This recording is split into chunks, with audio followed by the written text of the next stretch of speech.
تعرفوا عن أول طقوس لعبدة الشيطان في مصر؟ وفعلا كانوا بيمارسوا طقوسهم في قصر البارون؟ وهل القصر مسكون من الشيطان؟ والحكاية بدأت ازاي؟ وليه القصر ده بالأخص كان حواليه حكايات كتير؟ وهل فعلا مصر كان فيها عبدة شيطان؟ ومين هو البارون والقصر ده بتاع مين؟ الحكاية مرعبة، فيها تفاصيل كتير جدا، بتبدأ بشخص غني وبتنتهي نهاية مأساوية. بس الغريب بقى ان مع كل تفاصيلها لسه في لغز، محدش لحد دلوقتي عرف كل ده حصل ليه. وانا جاية النهاردة اقول لكم الحكاية بدأت ازاي وانتهت فين، وكل التفاصيل المرعبة والغريبة اللي حصلت في القصر.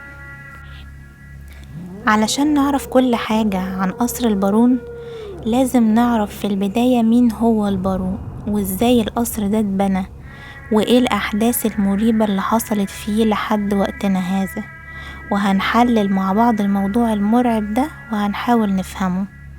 البارون هو ادوارد امبان، والبارون لقب ارستقراطي معناه المحارب، واللقب ده بيقدم للاشخاص اللي قدموا خدمات جليلة للوطن. وإدوارد حصل على اللقب ده بجدارة لأن في عصره كان هو صاحب المشروعات الكبيرة المنتشرة في أوروبا، فدولته كانت بتفتخر بيه وعطوه اللقب ده. البارون كان راجل بيعشق السفر رغم ان كان عنده إعاقة في رجله وكان بيعرج، بس قدر يلف العالم، وموطنه الأصلي بلجيكا.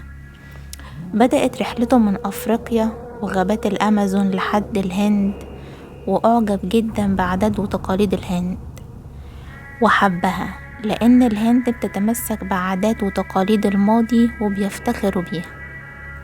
وبعد مدة طويلة عاش فيها البارون في الهند، قرر انه يروح لدولة تانية، وقرر انه يروح لدولة لها حضارة وتاريخ وتكون أفضل من الهند. وقتها ملقاش قدامه غير مصر، وده لأن تاريخ وحضارة مصر عظيمة لأبعد حد. وفي الوقت ده مصر كانت لسه بتفتح قناة السويس، والعالم كله كان عاوز يزور مصر. وفي أول لحظة دخل فيها البارون مصر وقع في حبها، لدرجة انه قال انه عايز يعيش فيها ويموت فيها كمان، وكمان يدفن فيها. وبعدها قرر يعيش في مصر، كان لازم يبني قصر يقعد فيه. ومن هنا بدأ يدور على مكان استراتيجي مميز يليق بيه، لحد ما لقى هضبة مرتفعة جدا في قلب العاصمة، وقرر يبني قصره فوقيها. والهضبة دي حاليا مصر الجديدة. وعلشان البارون كان بيحب الهند قرر يبني قصره على الشكل الهندي، وبنى القصر سنة 1911. وقتها كان الناس اللي كانت بتمر من جنبه كانوا بيتبهروا من جماله وتصميمه وحجمه. وكمل البارون تحفته المعمارية بأنه جاب من كل دولة تحفة ثمينة جدا وحطها في القصر. ومن أكتر التحف الغريبة اللي في قلب القصر ساعة كانت بتظهر القمر حسب شكله إذا كان بدر أو هلال، وكمان كانت بتعرف درجة الحرارة والوقت بالدقايق والساعات والشهور والسنين. وخلي بالك احنا هنا بنتكلم عن سنة 1911، في الوقت ده كانت الساعة دي تحفة نادرة. كمان القصر كان فيه حاجات غريبة جدا، اللوحات المرعبة اللي موجودة على جدران القصر. لكن الأغرب من كل ده هي غرفة اسمها الغرفة الوردية أو غرفة المراية اللي موجودة تحت القصر. الغرفة دي كل جدرانها مرايات من كل جهة، والبارون كان متعود دايما ينزل البدروم ويقعد في الغرفة دي بالساعات، ومحدش كان عارف هو بيعمل ايه. وكان بيحذر ان محدش يقرب ناحية الغرفة دي غيره. والغرفة دي كانت ممتدة تحت الأرض ومتوصلة بكنيسة، وبين الكنيسة والقصر 5 كيلومتر. بعد ما تم البارون بناء القصر عمل احتفال ضخم جدا في مصر وقتها، وعمل دعوة عامة لكل الناس من جميع الجنسيات. وفي الوقت ده كان العالم كله بيتردد على مصر فكان المدعوين من كل مختلف البلاد. طبعا دعا سلطان مصر وقتها حسين كامل، اللي بعد ما زار القصر حس بغيرة وحقد على البارون، وده لأنه سلطان مصر وما بيمتلكش قصر بالعظمة دي، بل إن الغيرة والحقد زادوا عند السلطان حسين كامل لما طلع فوق البرج بتاع القصر. والبرج كان فيه ميزة عجيبة جدا. طبعا السنة اللي بنتكلم فيها البرج كان كل ساعة بيلف. السلطان لما قعد فوق البرج بدأ الطمع يسيطر عليه ويفكر في طريقة ياخد بيها القصر من البارون، واللي زود إصراره إنه كان قاعد في البرج وشايف القاهرة كلها قدامه، وده لأن البارون كان مختار مكان استراتيجي قوي. ومن هنا بدأت الرسائل توصل للبارون من السلطان حسين إنه عاوز يشتري القصر. الفكرة إن كان البارون خلاص قرر إن ده المكان اللي هيموت فيه، غير إنه صرف عليه مبالغ مهولة جدا، فكان رفض قاطع إنه يبيعه. ولكنه في الوقت ده تعرض لمضايقات كتير جدا من السلطان حسين، فقرر إنه يخرج من مصر ويرجع لدولته، بس محدش يدخل القصر في غيابه، وسابه من غير ما يبيعه وقفله. وبعد وفاة السلطان حسين كامل رجع البارون لمصر وقعد تاني في قصره، وبدأ يستمتع بكل لحظة من غير مضايقات. وعاش البارون هو وعيلته في القصر ده لحد ما جه اليوم اللي اتعرفت فيه بنته آن على بنت تانية صديقتها اسمها سيلفيا. وسيلفيا وقتها كانت من عبدة الشيطان. أول ما سيلفيا اتعرفت على آن أهدتها هدية غريبة جدا، كانت عبارة عن لوحة مرسوم عليها صليب مقلوب، وده رمز من رموز عبدة الشيطان. خدتها آن وعلقتها في غرفتها، ومن الوقت ده الكل بدأ يلاحظ على آن تغيرات غريبة جدا في شخصيتها وشكلها وتعاملها معاهم. ومن الحاجات الغريبة اللي كانت بتعملها انها كانت بتجتمع هي وسيلفيا واصدقائها اللي من عبدة الشيطان، وكانوا ما بيجتمعوش غير في البدروم، في الغرفة الوردية اللي مصنوعة من المرايات، وكان بيقعد فيها البارون اللي اساسا كان مانع ان اي شخص يدخلها. ولما كانوا بيدخلوا الغرفة كانوا بيشغلوا اغاني بصوت عالي، ودخولهم البدروم كان دايما في وقت سفر البارون، لان آن ما كانتش تتجرأ تدخل الغرفة دي وقت وجود ابوها. وكانوا بيذبحوا في الغرفة حيوانات وطيور، وبالاخص خفافيش، وكانوا بيمسكوا الكتب الدينية والعياذ بالله وبيدوسوا عليها برجليهم او يقروا الكلام بالمقلوب. والحاجات دي بيعملها عبدة الشيطان علشان يمجدوا شيطانهم. وكانوا بيتعاطوا المخدرات ويمارسوا العلاقات المحرمة بكل أنواعها. بعدها بدأت الحاجات الغريبة تحصل ورا بعض، وبدأت حوادث قتل تحصل كتير جدا، والعيلة عاشت في جحيم مستمر. البداية كانت موت زوجة البارون اللي ماتت في الأسانسير بطريقة غريبة جدا. ركبته من البدروم وهو طالع بيها وقف في النص وماتت. ولما شافوا الجثة اتصدموا من منظرها وكأن حد قتلها. بعدها ماتت أخت البارون، وقعت من الشباك بتاع غرفتها على الأرض وماتت موتة بشعة. وتوالت الأحداث والحوادث الغريبة بموت 6 خادمات في القصر، كلهم ورا بعض بحوادث غريبة، وحرفيا ما كانش فيه استراحة. بعد الخادمات ماتت رئيسة الخدم اللي لقوا جثتها داخل أسانسير المطبخ اللي بيودي الأكل من تحت لفوق. الغريب مش هنا، الغريب انهم لما لقوا جثتها لقوا راسها مقطوعة.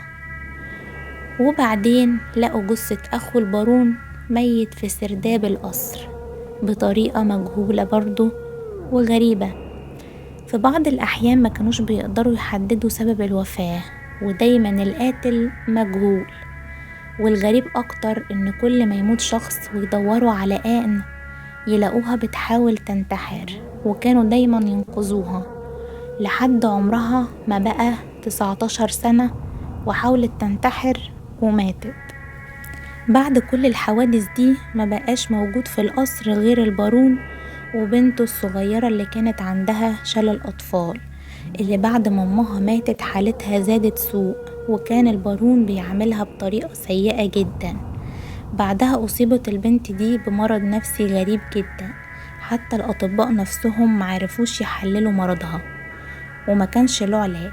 بسبب المرض ده كانت بتقعد تبكي بالساعات بدون أي سبب، وتصرخ صراخ هستيري، وما كانش الصراخ ده بيقف غير لو دخلت الغرفة الوردية اللي في البدروم.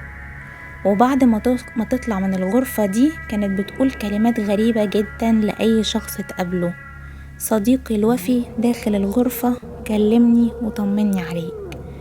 وبعد فترة قصيرة لقوها مقتولة ومرمية داخل بير، ولما طلعوا جثتها كان وشها يخوف، كأن الرعب مرسوم على ملامحها، كأنها شايفة شيء غريب. بعدها البارون المسكين قعد لوحده في القصر، وكان كل فترة والتانية تجيله نوبات صرع، وكان بيقع على الأرض ويتشنج، وأحيانا كان بيتبول على نفسه. ولما زاد الأمر سوء سافر بلجيكا علشان يتعالج، ولكنه اتوفى هناك سنة 1922، وخدوا جثمانه من بلجيكا ورجعوه مصر حسب وصيته انه يدفن فيها، وفعلا اتدفن في مصر. ومن وقت موته لحد من قريب جدا القصر فضل مهجور، محدش دخله ولا قرب منه. ومن فترة بدأت الحكومة في مصر ومسؤولين السياحة يرمموا القصر، وبالفعل تم ترميمه وتغير شكله تماما، وقفلوا الجزء السفلي بتاع القصر اللي فيه المرايات، وشالوا اللوح والتحف، والقصر بقى مكان عادي جدا مفيهوش اي شيء مسيء، كأنه شقة مدهونة كده شوية دهانات، وفقد قيمته. وطبعا لأن المكان مهجور من زمان طلعت عليه إشاعات انه مسكون بالجن والشياطين، والأشخاص اللي كانوا ساكنين جنب القصر كانوا بيقولوا انهم بيسمعوا أصوات خارجة منه، وبيشوفوا حاجات غريبة جدا فيه رغم انه مقفول من زمن طويل. واخر حاجة غريبة حصلت كانت سنة 1982 بعد وفاة البارون ب60 سنة. الناس شافوا دخان بيطلع من الغرفة الرئيسية في القصر، وتحرك الدخان لغرفة البرج، وبعدين اتحول الدخان لنار وبدأ القصر يتحرق. هنا الناس اتصلت بالشرطة وقالت لهم ان القصر بيولع، ولكن فجأة انتهت كل حاجة ورجع القصر لوضعه الطبيعي من غير دخان ولا نار.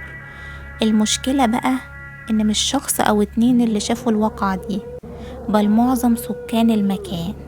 اما عن الاقاويل اللي بتتقال ان في اشباح ساكنة في القصر، خصوصا ان في ناس كتير ماتت فيه، ومن الاشباح اللي متأكدين انه موجودة في القصر هو شبح زوجة البارون، اللي بيقولوا ان وقت موتها في الاسانسير كانت بتطلب المساعدة من البارون ولكنه رفض يساعدها. واغرب حاجة في الموضوع ان البارون دفنها في مكان بعيد في الصحراء، مكان مجهول محدش يعرفه، ما دفنهاش في مدافن العيلة زي باقي الجثث.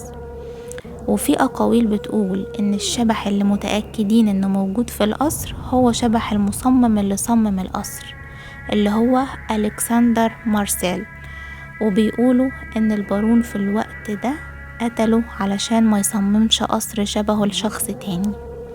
طبعا كل الأسباب دي برضو معاهم حالات القتل اللي في القصر، بغض النظر عن الطقوس الشيطانية اللي كانت بتقوم بيها آن وأصدقائها، كفيلة تخلينا نفكر كتير هل القصر فعلا فيه جن وأشباح ولا كلها أقاويل؟ وإيه اللي كان بيحصل وقت وجود البارون في القصر اتسبب في قتل عيلته كلها؟ بس اللي لازم تعرفه ان قصر البارون هو اول مكان في مصر اتعمل فيه طقوس شيطانية. سنة 1997 مجموعة من الشباب تسللوا للقصر وبدأوا يرقصوا على موسيقى البلاك ميتال اللي بتستخدم لعبادة الشيطان، ودي بتكون فيها كلمات بتحمل بعض الرسائل اللي بتمجد الشيطان. الشرطة المصرية بتقتحم المكان وبتقبض على 140 شاب بيمارسوا طقوس لعبادة الشيطان وبعض الأفعال المحرمة في قلب القصر، مع شرب مخدرات طبعا. ويقال إن اليوم انتهى بكارثة وفي شخص منهم مات. وسائل الإعلام بتكتم على الخبر، ولكنها بعد شهور بتتكلم عنهم وبيتعرف إنهم من طبقات مرموقة جدا في البلد. بعدها الدنيا بتتقلب وبيتعمل عليهم مسلسلات وأفلام ومسرحيات، وبيتم انتقاد الفعل في كل جهة إعلامية. خلينا أقولك إن القصر كان حواليه أقاويل كتيرة جدا، بس أبشع فعل حصل فيه هو تمجيد الشيطان. من بعدها بدأت القصص والحكايات تكتر عن القصر، وإن الشيطان اتجسد فيه، وإن الطقوس دي كانت سبب في قيامة الشيوخ في كل مكان والتحذير من تمجيد الشيطان وتذكير الناس بالله عز وجل. وفي النهاية تمجيد الشيطان بيحصل في كل بقاع العالم، وكل الدول تقريبا عندهم مجموعة من عبدة الشيطان بيمارسوا طقوسهم. في منهم اللي بيمارس الطقوس دي في الخفاء، ومنهم اللي تجبر ووصل بيه الأمر إن الموضوع يكون علني. في ممثلين ومغنيين مشاهير وكبار بيمجدوا الشيطان، وده بيتم عن طريق بس إشارات مفهومة من البعض ولكنها غير واضحة في أغانيهم وأعمالهم وبعض الكلمات اللي بتحمل معاني. ده غير إن منهم كتير وصل لمكانات عالية بسبب التحاقه بعبدة الشيطان. فممكن جدا تكون عيلة البارون اتقدمت قرابين للشيطان من شخص عابد للشيطان، وممكن تكون حادثة وفعل من شخص مجهول قدر يتخلص منهم. بس اللي حصل فيما بعد ربط كل الأفعال دي بمعتقدات شيطانية واستخدمها لتمجيد الشيطان. فكان أول مكان في مصر يتم فيه عبادة الشيطان، فدعمك لشخص مشكوك في كونه عابد للشيطان وإنك تجيبه جنب الهرم هو اللي رمز لعبدة الشيطان، هو كفر بالله سبحانه وتعالى. خلينا أقولك يا إنسان يا ضعيف إن الشيطان نفسه بيتبرى منك قدام ربنا لما تعبده أو تكفر بالله سبحانه وتعالى. بسم الله الرحمن الرحيم. كمثل الشيطان إذ قال للإنسان اكفر فلما كفر قال إني بريء منك إني أخاف الله رب العالمين. فتخيل تعبده وتكفر بالله اللي خلقك وفي الآخر يتبرى منك، وفي النهاية ده مجهود اتبذل علشانك علشان يوصلك معلومة. فياريت انتوا كمان ما تبخلوش على المعلومة انها توصل لغيركم. شير ولايك وكومنت، دي حاجات بتساعد في انتشار المعلومة علشان تكون جزء منها. ولو لسه جديد اعمل اشتراك وادخل خد لفة في القناة هتتبسط.